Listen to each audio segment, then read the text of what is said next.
Pate State is in the house. Mr. Josh Pate, thanks so much. I greatly appreciate it. Man, you look like you just came from the gym or something. It's funny you should ask that or mention that. I am dripping sweat. I did come from the gym, but we've got good climate in here. We got good lighting, so hopefully the forehead doesn't shine too badly. That's right. No, Will, you look fantastic. And also, I mean, my goodness, let's go ahead and just do as many things that you can in life in terms of you just got married, and then now you're making a transition with On3, the great news that just was announced. How are you processing all of the changes going on in your life right now? Well, it's a lot. It's been, I think 2025, no matter how long I'm blessed to live on this earth, I think 2025 will probably be one of those circle years. It's divisible by 5. It's nice. It's easy to locate on the calendar of your life. But yeah, it's been in some ways not as crazy as I thought it would be. Oh. You know, I knew, early in the year, you're engaged, so you're getting married this year. You know what your contract situation is. So it's a high likelihood that some moves are coming this year. And you're thinking about all that. Also, your show's really scaling. It's doing well. And of course. So you've got new opportunities coming your way. And all of that is downstream of covering college football. That's why that all exists. Well, maybe not the relationship so much, but everything professionally exists because you've put out a product centered around college football that people like. So the main thing has to stay the main thing. Yeah, of course. The main thing, the challenge to me that I saw on the horizon is, are you going to get so swept up in all of the extracurricular that you get to August and you say, who's starting at quarterback for San Jose State? Or like, what were the conference moves? Or what the AP poll got released a week ago? I didn't even know that. So that's been my focus. And I've got really good people around me, got a really good team. But yeah, the partnership with On3 is interesting because the industry, as you know, has changed so much. It used to be, even 10 years ago, but especially 20 and 30 years ago, you were contractually tied to a media company if you were fortunate, and then your contract ran out. And the big news, if that changed, would be so-and-so signed with a new media company as an employee.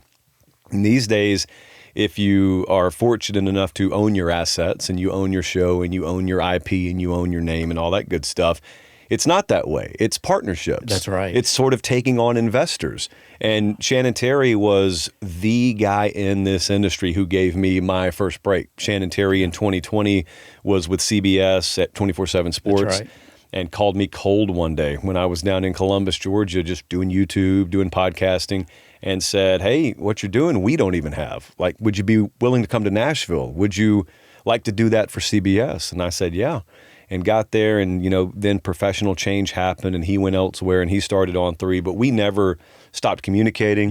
We never, ceased being friends. We never ceased aligning ideologically and professionally on what we feel about college sports, where we want it to go. And so when the opportunity presented itself, and you got an opportunity to partner, it's a no-brainer. Yeah, no question. Now, when you look back, say 2020, and even before that, when did it hit you that you had this insight that, I am going to do it a little bit different than not just continue down like a radio path or just continue down like an employee path in terms of, with a media company, and really go in on, hey, this streaming thing, this YouTube thing, because there's the risk, I guess, of going out there and having to build this community, this Pate State. So when did that hit you that, okay, I think this is the avenue that I'm more interested in versus radio or TV, which you were doing? Yeah, I don't think you have to sacrifice the elements of one to get the other. Like you and I are doing radio right now. It just so happens to be maybe on a different platform. Or an added platform than it used to be. But I don't think of the dynamic you and I have in this room as any different than we would have had on 1993 doing afternoon drive radio in Charlotte, North Carolina or something like that. Just like I don't think when I'm doing my show on a Sunday, Tuesday, or Thursday night, and I'm looking into a camera, I don't think of that as any different than TV. You're still filling that bucket. The difference is you and I are talking in 2025, so it's been about 10 years ago where you pulled up YouTube on your desktop and all of a sudden one day you saw someone live on there. Or you pulled up Facebook and you saw someone live on there. And people who aren't in our business, they probably know that was significant, but they don't know how significant that was. People in our business know those were Berlin walls were distribution and overhead. Those were the Berlin walls. That's it. Yes, they came down. It created gatekeeping And that created this world where there were a handful of sort of media executives. I'm not trying to demonize them. It's just reality. Yeah. They really decided who made it. Yeah, they really no doubt. decided who got their big break. Now, that's not to say that big names 10, 20, 30 years ago were not legitimate or hadn't earned their spot. But what you found is there were a lot of people that also would have flourished in those roles that weren't there. So then once those Berlin Walls come down, and you're asking me how I evolved my thinking because as I start to do my thing in 2018, 2019, I come to CBS in 2020, COVID hits, we just stick to college football and don't talk about anything else, and the audience appreciates it, they respect it, our numbers explode. They've never stopped exploding. That's right. Through that process, you're looking and you're saying, I don't want to screw this up. And I trust myself not to screw it up. The only kind of thing that could screw this up is outside interference. And that's not to say that was happening at that moment, but I'm looking on the horizon like, what could potentially mess this up? And it would be... Yeah, I was going to say, what do you mean outside interference? Well, I mean, and again, I want to stress, I didn't deal with this. Yeah. I proactively wanted to avoid dealing with someone in a managerial position, someone in an executive position who really didn't know me from Adam. And the only reason they're paying attention to me is because my show's making them a lot of money now. And so then they want to put their hand on the wheel a little bit. And every time a foreign hand gets put on the wheel, a little bit of the authenticity of the product gets removed. So fortunately, that had not happened, but I wanted to prevent it from happening. And so my focus in subsequent contract negotiations, and I went through 2 of these cycles, was not so much let me make as much money as I could. It was let me get as much control as I could. And I had to leave a lot of money on the table 2 cycles in a row to do that. Yes. But through those 2 cycles, you acquire the rights to your IP, and more importantly, you acquire the assets. And for me, that was a YouTube channel, that was podcast feed, and that sets you up because your numbers just keep scaling to where if it's going to get screwed up in the future, it's going to be because of you. Not because of someone else. So that doesn't mean it's foolproof. Right, it just exactly. means you're looking at the guy who Things screwed can up. happen. Yeah. Yes, there's no doubt from that perspective. All right, so let's rewind even further back, though. Josh Pate, growing up, Columbus, Georgia, some of your earliest memories of sports and why you had this gravitational pull to sports. Well, I grew up, so to give people a geographical reference, if you think about where Atlanta is in Georgia, Columbus is about an hour and a half south of there, and it's a little bit like south-southwest, so it's on the Chattahoochee River, so it borders Alabama. Yeah. I lived about 20, 30 minutes north of there in Harris County, so it's very rural, very country town, and you had Braves baseball, and in the 90s, that is the absolute best time to be a Braves fan. No doubt. And then you're parked in the heart of SEC country, but it's this really, really interesting intersection within the SEC. Because you are in Georgia, but you're way closer to Auburn than you are to Georgia. Ton of Bama fans, because you got Bama folks everywhere. You are within 3 hours or so of FSU, about 4 hours away from Florida. Ditto for South Carolina, Clemson. Tennessee's right up the road. So you are probably at the intersection of the SEC and you're all of your social circle. You got all kinds of different people. It's very much transient in high school, in college, in terms of who you're running into.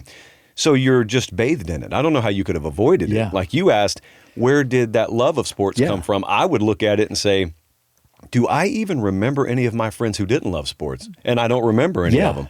There may have been some that we probably didn't interact with because I had nothing in common with them, but you're playing it, you're growing up with it. And look, I think about somebody in maybe like Pocatello, Idaho, who is listening or watching this, and they've never been to the South. Yeah.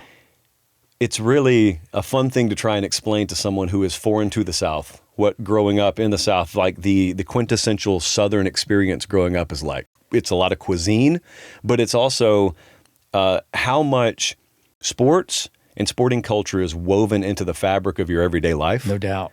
And even the people who don't play the sports, even the people who may not themselves profess to love the sports, they have such a secondary working knowledge of those sports simply by being adjacent to them. That's right. That if they were to go up to Canada or they were to go to South America, they'd be able to hold their own in a conversation about Ole Miss football. That's right. Or about Atlanta Braves baseball. So, I mean, it was never going to be anything other than that for me. Yeah. How do you explain the South to people?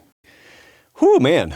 Depending on what part of the South you're in, the first thing I need to tell you is there's a point you get in the South where the further south you go, you're out of the South. And that is basically the peninsula of Florida. Yeah. Stop. Once you get out of the panhandle, you're no longer in the South.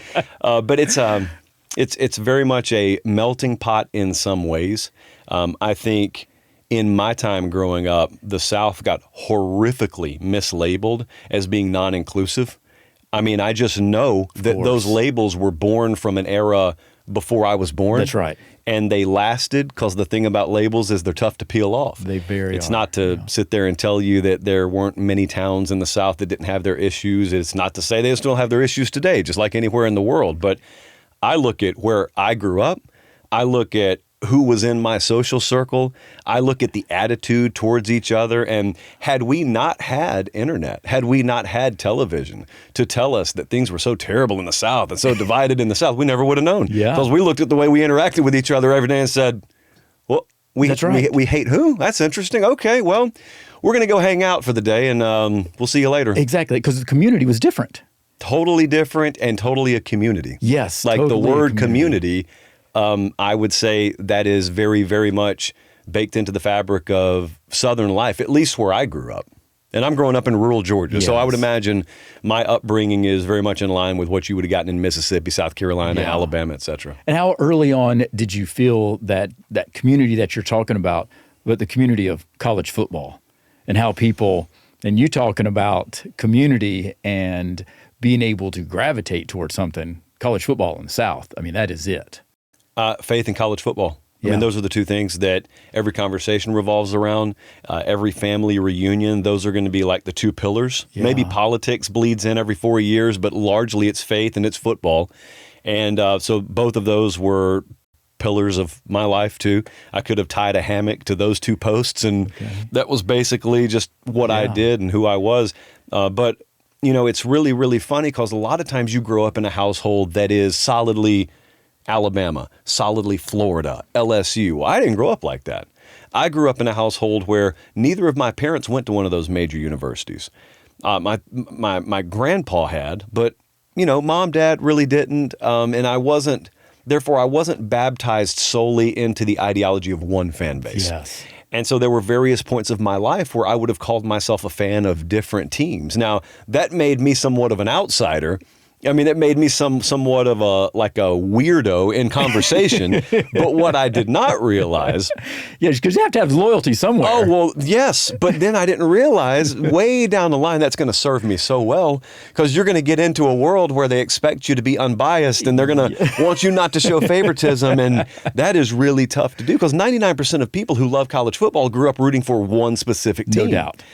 And I'm this one like complete white elephant over off in the corner who's, well, yeah, I like a few of them. I like most of them. I find redeeming qualities in most of them. And then no one believes you when you say that. Of course. Yeah, no one actually buys that. But that's right. okay. You can't be that objective. No, absolutely not. Right. All right. So but were there a few teams that you did have a vesting interest in growing up? Yeah, there was a Georgia Tech period because Georgia Tech was the first football game I ever went to. Reggie Ball was the quarterback there. Oh, yes. Yeah. Oh, my goodness. So there was that era. There was a Georgia era. There was an Alabama era. There was an Auburn era. The Auburn era would have been probably even before the Georgia Tech era because my aunt went to Auburn. So she was very, very hardcore and insisted on loading my wardrobe up every Christmas. Birthday and Christmas, like that was her contribution to me was Auburn sweatshirts, Auburn hats, Auburn paraphernalia, this and that. Make sure he has an orange and blue pom-pom in his bedroom somewhere. So I'd have to think it's like a little Rolodex of thinking ages of your life. Yeah. What would have been in my room. I mean, FSU, Bobby Bowden was the head coach there when I was growing up. And so there was some FSU. I remember having an FSU starter jacket. So it was, it was very much a hodgepodge. It's a very confusing childhood. Yeah, what I was about to say, you're all over the map here in terms of which particular team. Is there a better era from your standpoint as far as growing up? Or do you have one that sticks out more than the others as far as how influential maybe that era was in your life, even from the teams you were following, but even more so about your faith? Yeah, I would say probably high school. Mm-hmm. I would say because that was when you start to really become the person you're going to become. No doubt. And I remember we were talking about the dynamic of growing up where I grew up.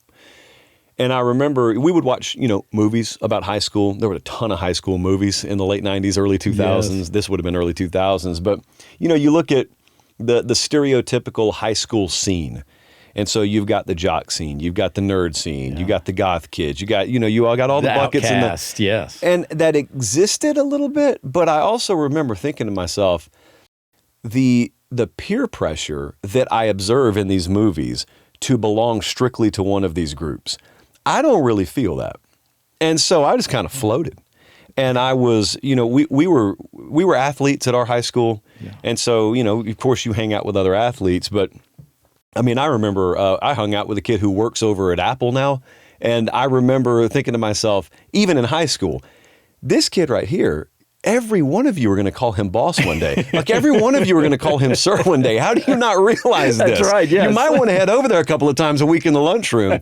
And so that really started to shape the way that I viewed the world a little bit. Oh. Of just like there are some reasons for boundaries to exist. There are some reasons for labels to exist. But in other walks of life, and that's one of them, socially, be as much of a butterfly as you can. Yes. Because it helps to shape you. It helps you to be much more informed as a person.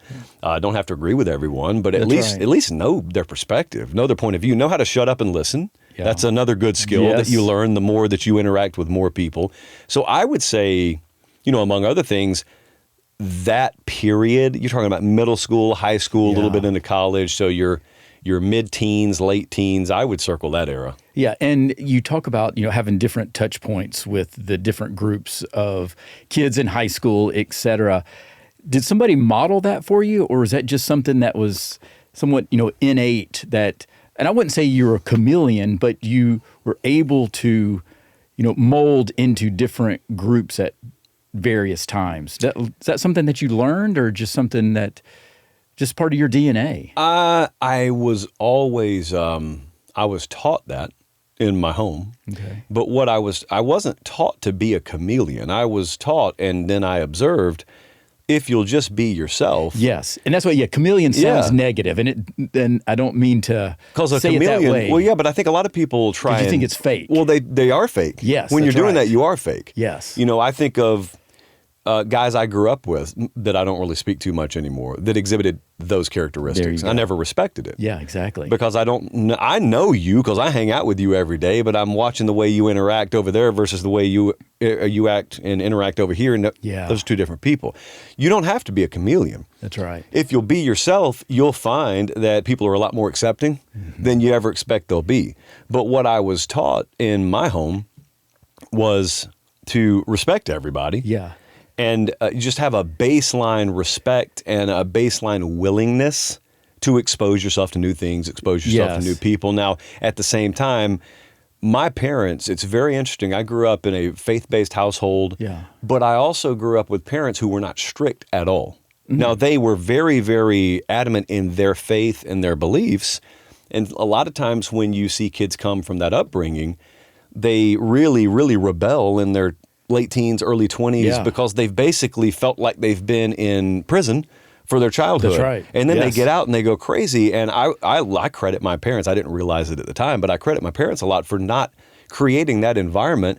They told me what they thought was right and what was wrong, but at every turn they encouraged me, learn for yourself, live for yourself, experience things, and develop your own ethos and your own values and principles. And the wild thing about it is, I ended up infinitely better off than a lot of my friends who were under lock and keys. I don't think I've ever touched a substance in my life. I've never been in jail. Like I stayed pretty much on the straight and narrow. And you would think, oh, he must have had strict parents. Yeah. Actually, not at all. I don't even think. There were very, very few non-negotiables that they handed down. Otherwise, it was, here's what we think is right and wrong. Yeah.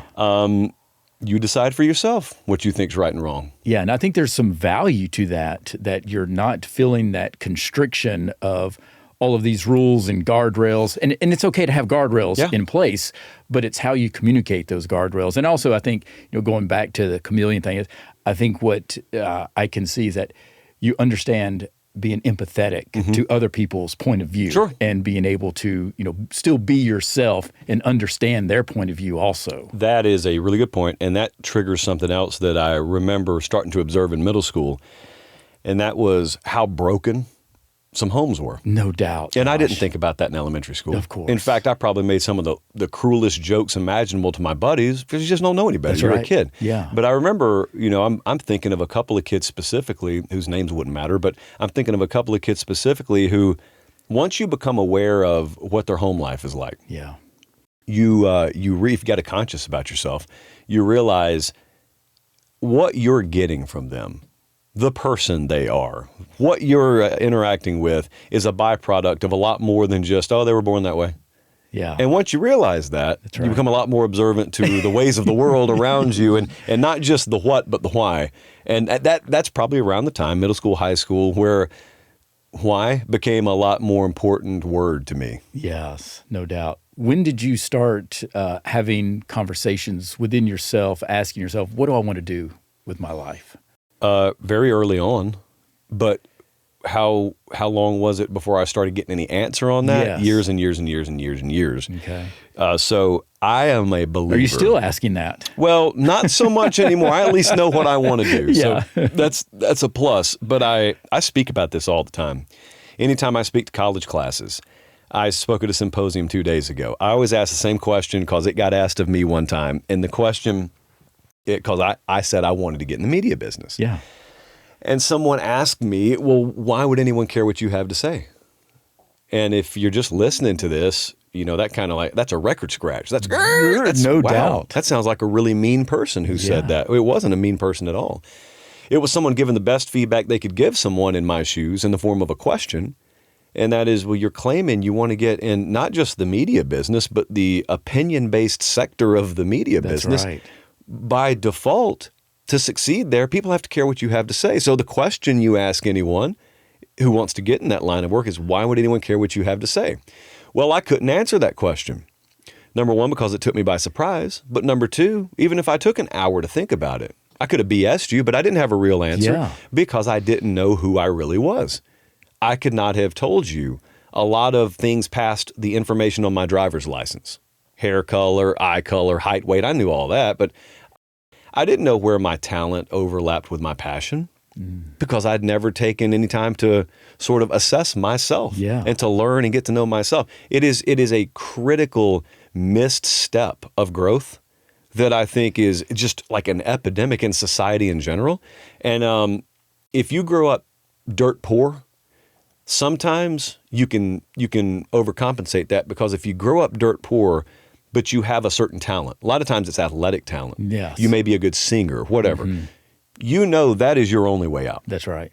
You are in wounded animal mode. Your back's against the wall from the time you're 6 years old, and you know it. There is an inner drive that kind of person has that cannot be duplicated. It is survival. That's it's really right. survival. Yes. Fight or flight. There is another kind of person on the total opposite side of the spectrum that grows up rich. And so they know they could probably screw up 50 times and be the laziest person in the world. And there is a certain baked in safety net under them. Right. Well, most of us are neither of those. Most of us are in between that to varying degrees. I found myself in between that. Now, I was probably a lot closer to the floor than the ceiling. We were lower middle income as a family, but I didn't miss meals growing up. Yeah. I had two parents who loved me. And so I was not a self-motivated person. Like, I was not a very driven person intrinsically. I just wasn't that kind of kid. Okay, yes. I made okay grades. If I didn't have a coach over my shoulder on the baseball field, then it was going to be an issue because you were going to get just enough out of me. Really good athlete, but didn't have the inner drive that maybe some of those other kids would have had. Okay, well, as a result of that, you've operated with that mentality up to you're 18 or 19, 20 years old. And then you're 21 and you're 22 and you're 23 years old. And you're 24 and you're 25 and you're 26 years old. And you're still sitting there thinking to myself, I know I have God-given ability.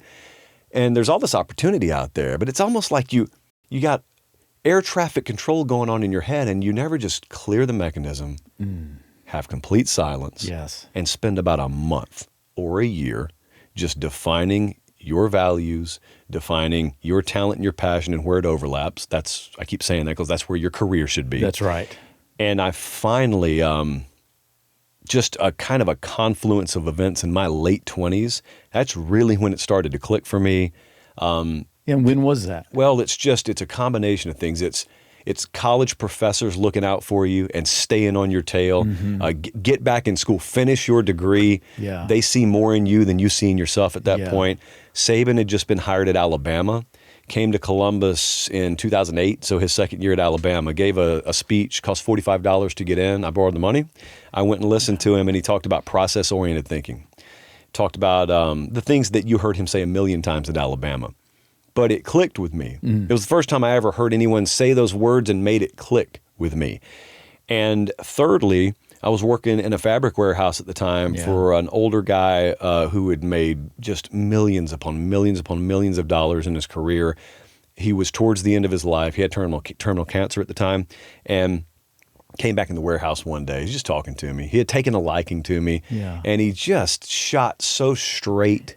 And he said, "You're not achieving a fraction of what you're capable of." Wow. He said, if you'll just promise me stuff, I won't live to see it, but if you'll just promise me that you'll apply yourself more, you finish school, do this and that, I'll pay for it.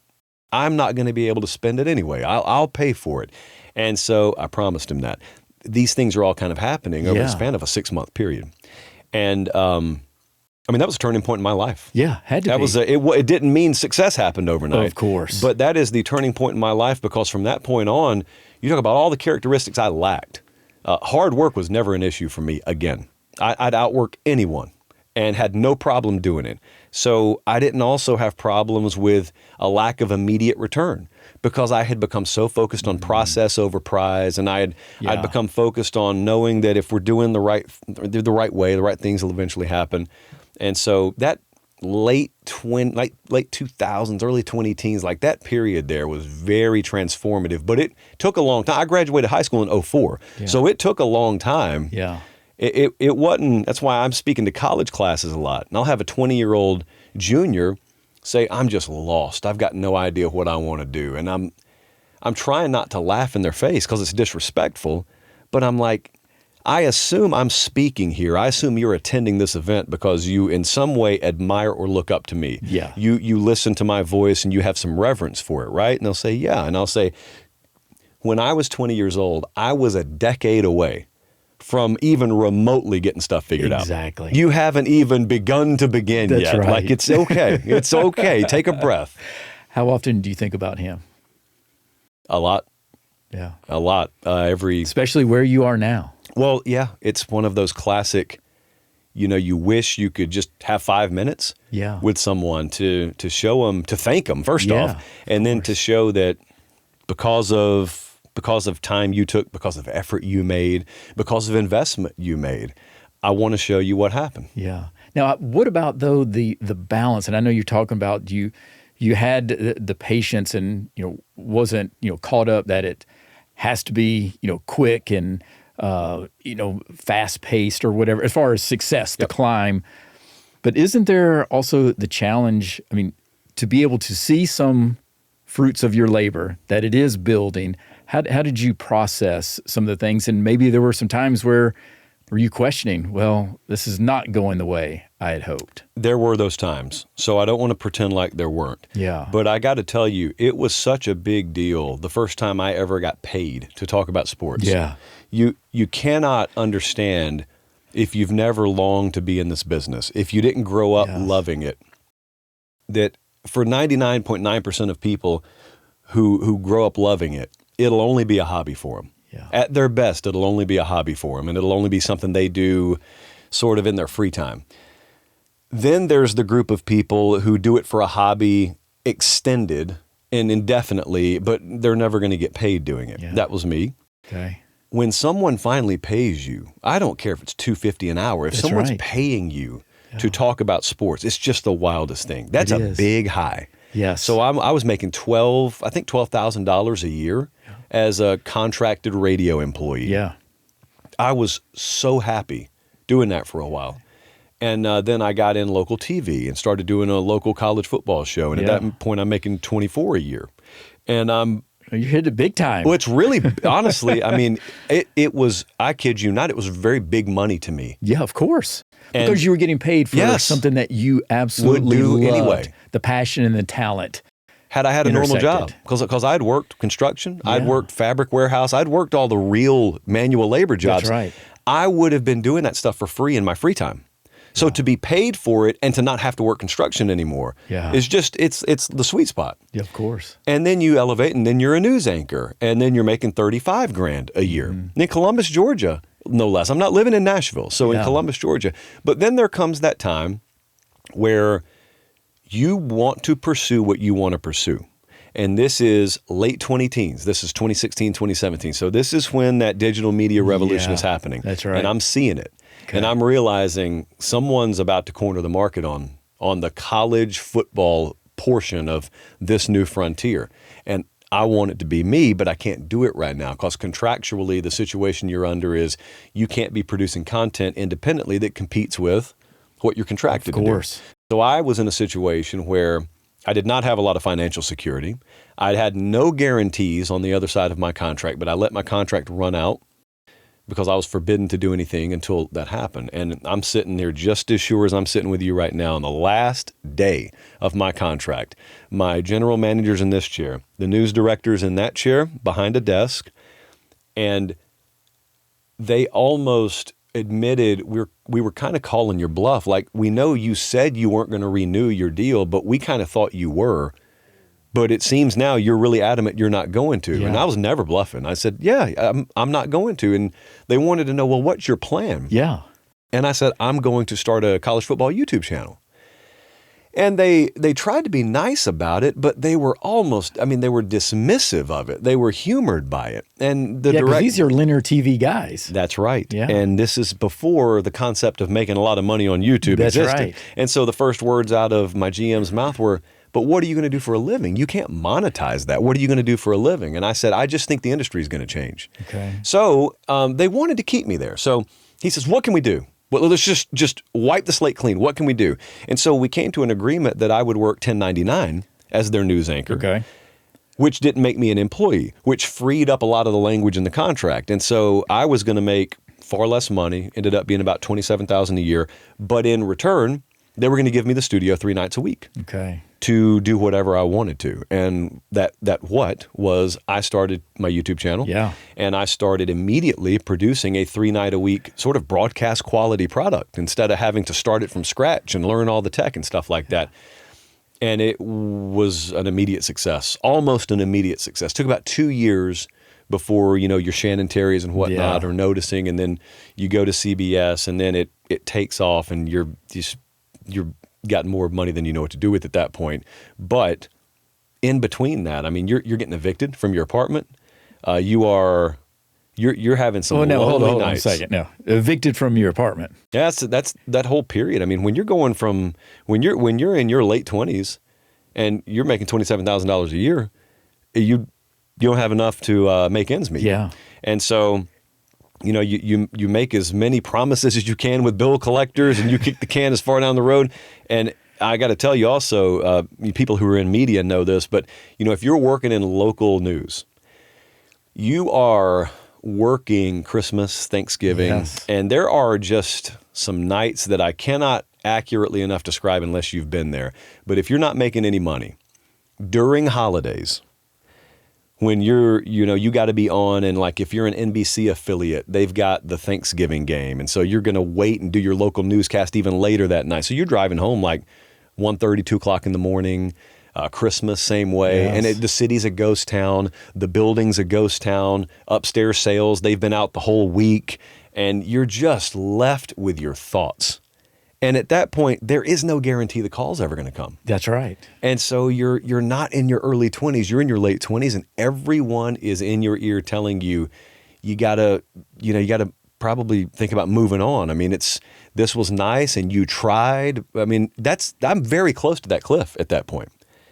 And that's why I always relate to that image. It shows someone digging a mine. Oh, yeah. And you know that there's one guy that quits and the other guy keeps hacking, and you can see in both pictures they're one or two more swings away from the diamond. That's right. And I could not stop thinking about that. Okay. I thought to myself, I know it's going to happen. So what would I rather do? Would I rather be broke now and be a little unhappy, but find out what was on the other side, or live with regret my entire life? Yeah. Who were you talking to at this time about some of your ideas, or were you talking to people to get, some mentorship or advice? And even, was it Meemaw that you were talking to, your parents? Parents, yeah. Meemaw was already gone by that point. I talked to my dad a lot. He was very supportive of it, and he's not someone who's familiar with our business. Yeah. Now, he's very business-minded, and he's very sharp, got really good instinct. So he understood the principles in play. And, again, kind of like they raised me. There was never any, you better do this, you better do that. It was, here's feedback, here's guidance. Occasionally, here's $20 if you need it. But at the same time, there were a lot of people who were my peers, maybe at that news station, that I would speak to. There's a guy, Matt Wentz, who's a meteorologist in Cleveland now.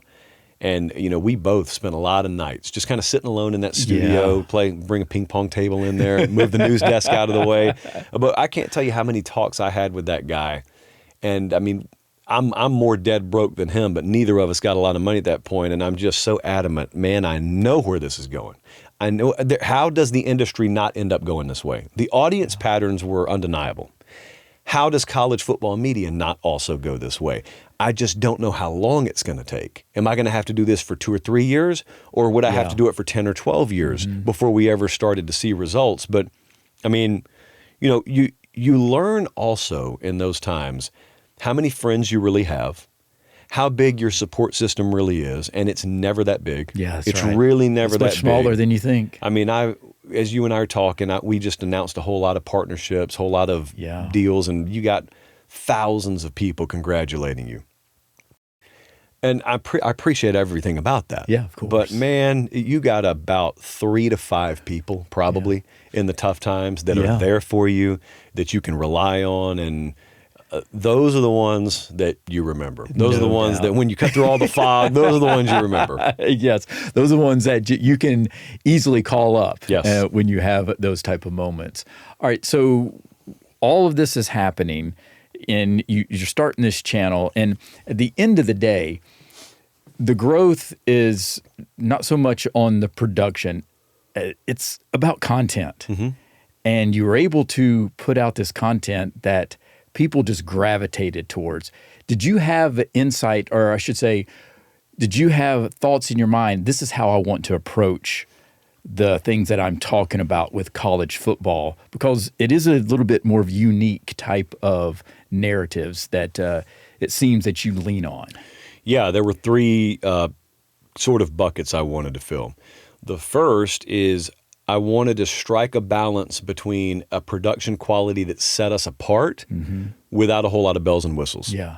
And that's where we went with sort of the 3-cam setup that we still use today. Mm-hmm. I wanted the engagement to feel authentic and organic. And where I drew inspiration from was I used to, for my lunch break every day, go to the same barbecue place in Columbus, eat with the same buddies every day. Of course, it's a bunch of dudes in their 20s growing up in the South, so you're just talking about college football a lot. Of course. And I always thought to myself, even then, like, that's your market research. That is how the show should feel. Okay. I always watched ESPN or CBS, any of the broadcast networks, and I always found it so stupid that people dressed up in suits to talk about sports. Exactly. It never, Josh. It never appealed to me. I never related to it. And those guys were great at what they did. That's right. We need to change that. So I said, if we ever get to where I can do my own show, I'm going to talk like we do at Clearview Barbecue every day. Yeah. I'll just throw on a white T-shirt. And it was because I was told you can't do that. I was told you need to be wearing a suit when you're on TV. And so I just said, well, no, you don't. Yeah. You don't know it, but no, you don't. And I'm going to show you one day. I guess it kind of was defiant. But that's the second thing I wanted to fill. And then the third thing I wanted to fill, third bucket I wanted to fill, was I wanted to respect college football fans instead of taking someone who's covering the pro game and just say, oh, by the way, we need some stuff from college from you too. Yeah. Because that was, in the aggregate, the kind of college football coverage that we were getting. There were not a whole lot of people who grew up in the Saturday game. That's right. Came from the Saturday game, who were solely covering the Saturday game. College football insiders type. It's a normal thing now, but for those watching or listening, less than 10 years ago, Sunday, no one taught college football on Sunday. They waited until Monday because the only people with microphones powerful enough to talk college football at the national level were working at networks where the primary focus was pro ball, which is okay. But I looked at that and I said, we are going to own Sunday night. We're going to do our show live.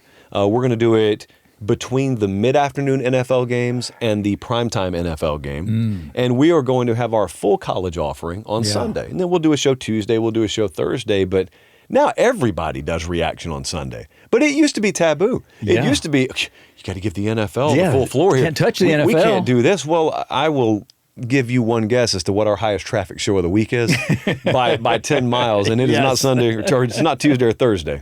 I can obviously understand that because now you've got this community that you've built, Pate State. How did that come about in the mantra Pate State? Total accident. Total accident. All of our best ideas are accidents. Yeah, when we sit there and we try and actually sketch stuff out on a pizza box, it never takes off. The Pate State thing, the best I recall, I was looking for an example in my head one day. Yeah. Let's say I was talking about Georgia and I was talking about how to defend them. And I was saying, if they play South Carolina, this is what South Carolina will have to do. If they play Miami, this is what Miami will have to do. Well, eventually I just it came out of my mouth one day. If I'm the head coach at my own school, just Pate State, for example, it just rolled off my tongue. Okay. No pre-planning. Yeah. I could not come up with something that smart if I meant to. And the thing that happened was I didn't think much about it. But I looked at the comment section. Yeah. I looked at the feedback we got. And it was just boom, boom, boom, boom, boom. We love that. They keep using the phrase. And that's when you realize you've got some kind of a hit or some kind of thing on your hands. It's not you because you're not presenting the show to you. You're presenting the show to your audience for your audience. That's right. So they make the call. You're just kind of the bumpers. You keep the ball in the lane, but they're the ones who really make the call. And they made the call on that emphatically. No question about it. Now, I mean, that is the mantra, Pate State. It's the community. And I think what you're describing, too, is that gives the listener, the viewer, that opportunity of feeling ownership, intimately connected and part owner and investor into your show also. That's correct. It was so brilliant in its simplicity. Yes. And it's I say a total accident. You can look at it any way you want. But once you have it, once you lay it out, if someone who is foreign to everything we do asks me, what is Pate State? Yeah. I always say it's our people. And then they'll say, what does that mean? Yeah. Like, is it a club or something like that? And I'll say, well, kind of in a way it is. No membership fee. But it's just, I almost tell them you'd kind of have to be in it to understand it a little bit. You do. You kind of have to have a little bit of an awareness about the show to understand. But also there is a type of person who watches our show.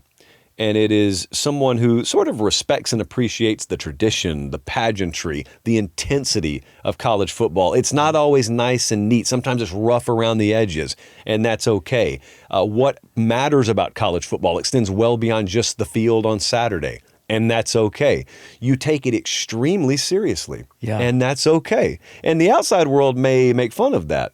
But that's why we call ourselves something, Exactly. That's why you got a little something. So there's a lot of commonality there. And then off of that, you can make endless jokes.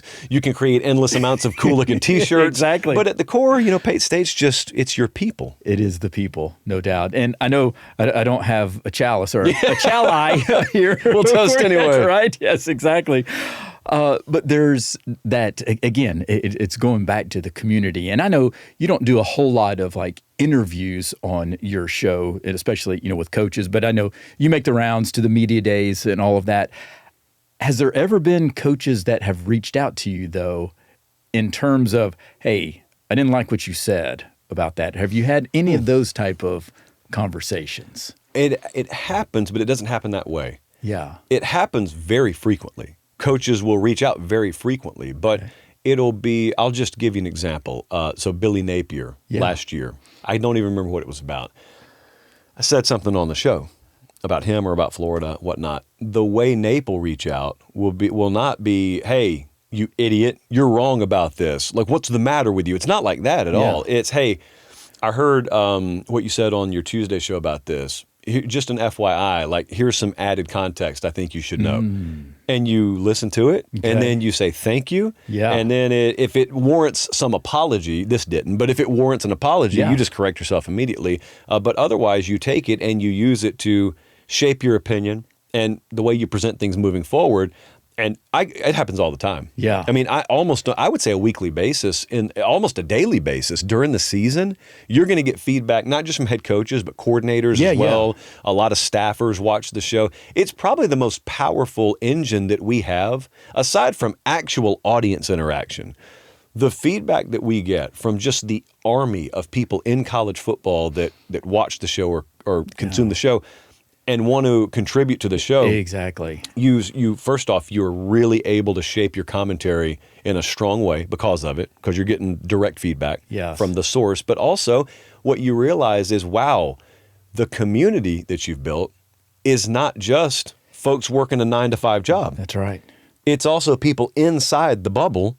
And that, to me, I mean, it's a few years back now, but that's when it was sort of the snap of the fingers moment. Like, that's, if you were to ask, when did it start to change? Like, when did what was the welcome to the show moment? It was when we started to get feedback from a lot of head coaches. Yes. Of not just, hey, my name's so and so, it's nice to meet you. It was, hey, I want to talk about what you said Sunday night. Yeah. Well, you couldn't want to talk about it if you weren't watching it. That's right. And then, I mean, you form relationships with people, and you're out on the road. The access they give us is incredible. Yeah. The access that those guys give us because of the trust that we have with them is the envy of most of the major networks. Yeah. And I'm so appreciative of it. Yeah. Have you felt that you've made it? Well, I felt like in some ways, yes, because I think about how much doubt I had, not doubt in a give up sense, but doubt in an uncertainty sense 10 years ago. And if I could have ever seen a snapshot ahead, I mean, that version of me would have said, I don't care what happens after that. That's success. But there's another side of me that doesn't ever believe you've arrived. And that's probably the core part. That's the engine part. That's right. That's the drive part. Because I do not think in terms of ceiling. I don't shape deals I do that way. Mm-hmm. I refuse to sign a deal that has a salary attached to it anymore, because I don't want to know what I'm going to make. Yeah. I am totally comfortable with the risk, as long as we can have the reward of no ceiling. Yeah. I also think of career in that way. And I think, guys like Pat McAfee, used as an example, I want you to imagine what that guy's done over the past just 3 or 4 years. Yeah, no doubt. Talking about a rise. That's a guy who sat there and said, here's what I want to do. And he had no restrictor plate. That's right. On that.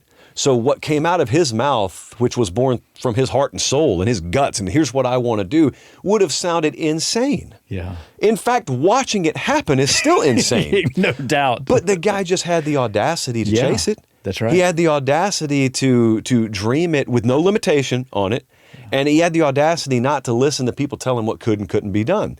And so as a result, you go from playing in the NFL to building a media empire, to going and just moonlighting in pro wrestling and being on the stage at WrestleMania and doing everything that you want to do. And that's 10 careers for most successful people in media. That's been a half decade for him. That's right. So why in the world would I sit here and think, well, yeah, we did X million number of views on our college football show, I've made it. How am I to know that the next decade is not meant to totally mushroom cloud? That's right. Could be even bigger and better, no doubt. Are there any things about college football that you've changed your opinion on over the years? Oh, I would say probably there are many small things. I think the fundamental thing that surprised me a lot is to learn how hiring works. Okay. When I was younger and outside the space entirely, I thought everyone who was in the AD chair or the head coach's chair. I thought they were all geniuses. And I thought that it was just like a mad scientist laboratory of the way that if I fired you as my defensive coordinator, the way I go about replacing you, that process has got to be crazy. It's like working at NASA. It's not. It's 9 times out of 10, who's your agent? And the trade-off for that agent representing you is that agent is also going to provide you with a list of other guys that he reps, and here's the one that he'd like you to give a chance to. And that's really 9 times out of 10 how hiring works. Wow. That's why I respect Iowa State so much, randomly. Yeah. Because Matt Campbell doesn't do it that way. And Iowa State doesn't do it that way. Okay. He himself doesn't operate that way. Yeah. And so I'm not going to say I was disappointed to learn that. It was just a little bit of an eye-opener. Eye-opening, yeah. And it was the byproduct of money not being real. Yeah. Money's been monopoly money in college football for a long time. So Yeah. if it works, great. If it doesn't, we'll just pay a buyout and move on to the next one. That's right. Well, people listening to this can't live their lives like that. No, they can't. There's real consequence Exactly. to having to financially pay for your mistakes. And that's kind of changing now because NIL has changed all of college football where money's real. That's and right. you'll notice a lot fewer guys are being fired, by the way. That's right, yes. Because money's real. But I would say the hiring process in general, I had immensely more respect for the process than I should have. Yeah. Yeah. So start peeling back that curtain and understanding that some of the intricacies, how the things work behind the scenes. All right. So wrapping up, how do you answer that question now? Why would people want to listen to you? I think I am one of them. I think I understand what they want. My core and primary goal is to deliver what they want. I am not stacking my show for me. I'm not looking to be performative. I'm not looking to impress you with production in lieu of actual meat on the bone content. And also because I have no desire to bait and switch you. I'm not using college football and building a college football platform to springboard to where I really want to be. A lot of people in our business really have their eye on either a news future or a political-based future. Yeah. And they just use college football or sports media in general as the on-ramp to eventually get there. I'm not doing that. And I think it's a turnoff when someone does do it. And I think it's disingenuous to the audience that Yes. invested their time in them for a long time. That's right. And lastly, I love it. I love college football. Yeah. And so I know that should be taken for granted, but it's not. It shouldn't be taken for granted because it's not always true. That's so right. at the very least, if we can't promise anything else, I will promise you, no matter how much you disagree with me, we both love it. I promise you Yes, that. we're going to cheer for some college Yes. football. All right. College football commissioner or host of college football Red Zone?